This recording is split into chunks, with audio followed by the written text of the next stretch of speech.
the second movie. Yeah, the second movie that we received from the very kind folks over at 101 is She Freak. So that's the corporal sleeve. 1967 movie.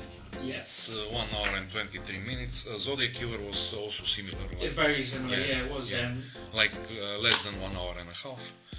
And again, as with Zodiac Killer, you've got that's the original poster there. Yeah. And as with Zodiac Killer, it's a reversible sleeve. So you also get a booklet inside detailing the movie. It's got a commentary with producer David Friedman and Something Weird founder Mike Brainey. And also, as you were saying about the bonus movie on Zodiac. Yeah, there is also another bonus movie on this one.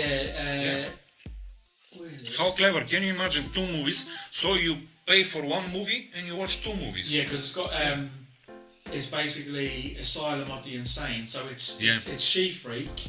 It's the same movie, but they put extra inserts inside. Yeah. And it's also preserved in 2K. 2K, yes. Yeah, I mean, both of them from 35mm camera negative. The She Freak is in 4K restoration. Yeah. Really. So it's kind of. I will say this. I will say this about She Freak. Okay, now we're looking at IMDb. It's got 3.5 out of 10. Yeah. Okay, so that's. I mean, that's. But the actress is very pretty. Yes. It's amazing. Yeah, she's so beautiful. She's very brave. And for the time, 1967, can you imagine to look like this? Yeah, but sadly she died in 1977. The actress name is Claire Brennen, and what I noticed when I was watching She Freak is some of the actors inside. If you're a fan of like genre horror, you might recognise a guy called Claude Earl Jones. And one of the roles he had was in Bride of Reanimator with Jeffrey Combs. He played the police lieutenant. Yeah. So you might recognise him when you watch it. Another actor inside in the movie is Bill McKinney, and he played one of the mountain men in Deliverance, the one that attacks Ned Beatty's character. And he also played a state trooper in Rambo: First Blood. And you'll recognise him if you know the guy I'm talking about. You'll see him straight away.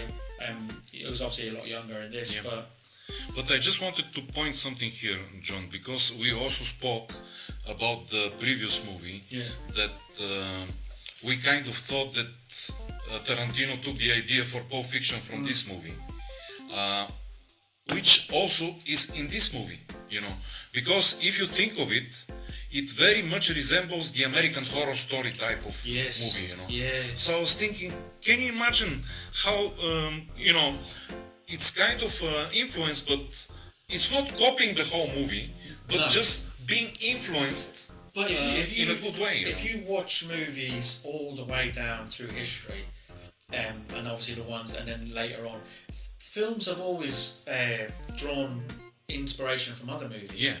So the newer stuff's obviously drawn inspiration from the older stuff. Yeah. It's not ripping it off. It's kind of like paying homage to it. Yeah. You know what I mean? Like inspiration is a good word. Yeah.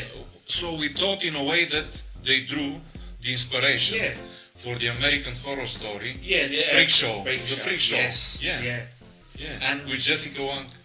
And to kind of further illustrate your point about you saying Freak Show drawing inspiration from this. Yes. This actually. Yes, that's what I meant. This actually drew inspiration from Todd Browning's Freaks. Oh yes, Freak. Todd Browning's Freak. I think it was 1936. Was it Freak? Let me just check on Freaks. Todd Browning's 32. Freaks. Yeah, 1932. And this is the lady who played Claire Brennan, who plays the main character. She, she's in the film. She's not a very nice person. She wants to kind of leave the dead-end job she's got and join the circus, as you do. And it doesn't work out quite the way she thought it would.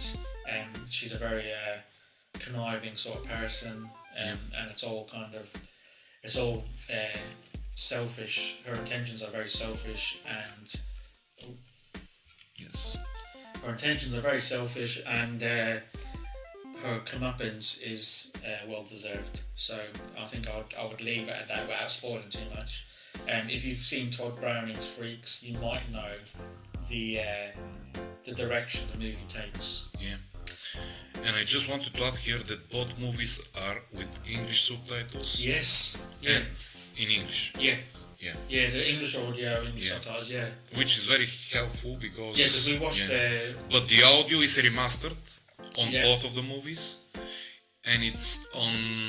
the She Freak is duo mono. Yeah. PCM format. Yeah. And the other one, So, just yeah. to double check, is a stereo PCM. Yeah. Duo mono and stereo PCM.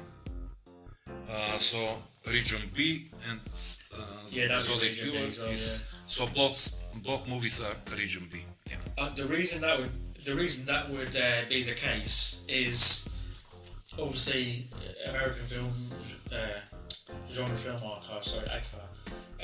They own the rights to the movies. Yeah. So they just over in America, no one else would be able to distribute these movies. It would be down to them. And because they're region B, they've signed a deal with 101 Films. Yeah. See, a lot of the time, like when movies are released, even from companies like Arrow Video, sometimes, you know, I'll give you an example. There was a movie with, there's a movie called Dillinger, and it was released by Arrow Video, but only in America a couple of years ago. And then finally, Arrow got the European rights, so now they released it on Blu-ray in the UK. Yeah. But some movies, the rights, basically, when a company gets the rights to a movie, they get kind of, there's a few stipulations, like you can only make 2,000 Blu-rays. And then after that, the rights revert back to the person who had them. Yeah. So, you know, that's the deal. You can only make 2,000 Blu-rays, or, you know, you have the rights to distribute, like to make home releases. You have the rights for like 3 years, and after 3 years, they expire. So, Arrow Video had Dawn of the Dead in the shopping centre, the old 70s one, and now that changes hands for like upwards of 70 quid because the rights have expired. And a lot of people have asked Arrow, oh, why haven't you got the rights back? It's because the person who holds the rights to Dawn of the Dead asks for far too much money. But I mean, as fate would have it, Dawn of the Dead was released again in the UK by Second Sight, who we will be getting some film from at some point. Yeah, hopefully. But we've also got some more coming from 101. We won't tell you what they are now, because that would spoil it. But they are sending some more out that we'll review on a future episode, maybe not next episode. But the one after. One after, yeah, because we have a guest the next one. And again, we hope... If they arrive, of course. If they arrive, if not, you know, circumstances change. Yeah, exactly. But we've always been the sort that we improvise. We work well. Yeah, you know, we just try to enjoy. Yeah, exactly. Yeah. But I wanted to say about the presentation of the DVDs, the Blu-rays. Sorry, they're kind of very well done, and everything about it is like it's whether the film is, it's not okay. I would probably watch it as a curiosity, but you know, whether you're going to enjoy it or not, that's another thing. Yeah. I mean, it's all, you know, taste is different. What's that thing you say about taste? Yeah. По вкус и цвет товарищ нет. By taste and color there is no friendship. The Russian proverb. But I just also wanted to say that, you know, when someone wants to see something beautiful in something, he can always find something nice. Oh yeah, that's, and like you were saying about going in with a clear mind, it's the same for this film. Yeah, exactly. You're going with a clear mind. Yeah. And you're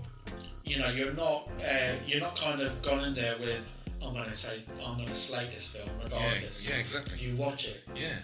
Why should you compare it with something? Yeah. Why should you compare it with something? It's in 1967. You have to kind of judge it on its own merit, isn't it? Like rather than well, it didn't do this and that film. Well, that's not the film you watched. You watched this. Yeah, exactly. You judge it on its own merit. Yeah.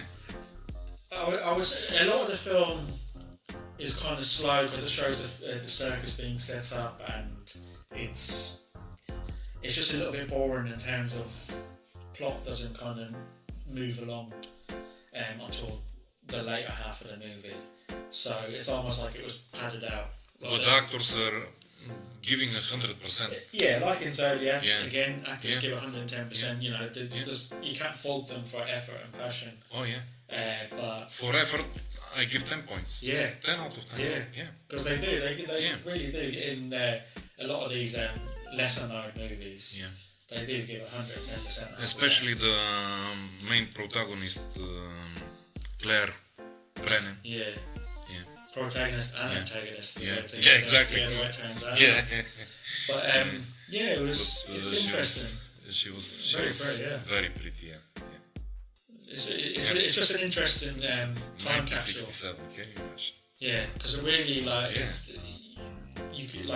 it captures the era so well, doesn't it? It's like I mean, that might go against it in saying that it probably doesn't age well in terms of effects and stuff like that, but it definitely captures the era well, and it's an interesting film. I'm glad we had the opportunity to watch it. Yeah. And again, we send our thanks to 101 and AGFA for giving us the opportunity to watch this movie. Thank you, guys. We look forward to reviewing more from you guys. So that's She Freak. Again, available now on 101's website. So you go on there and you fancy giving it a look.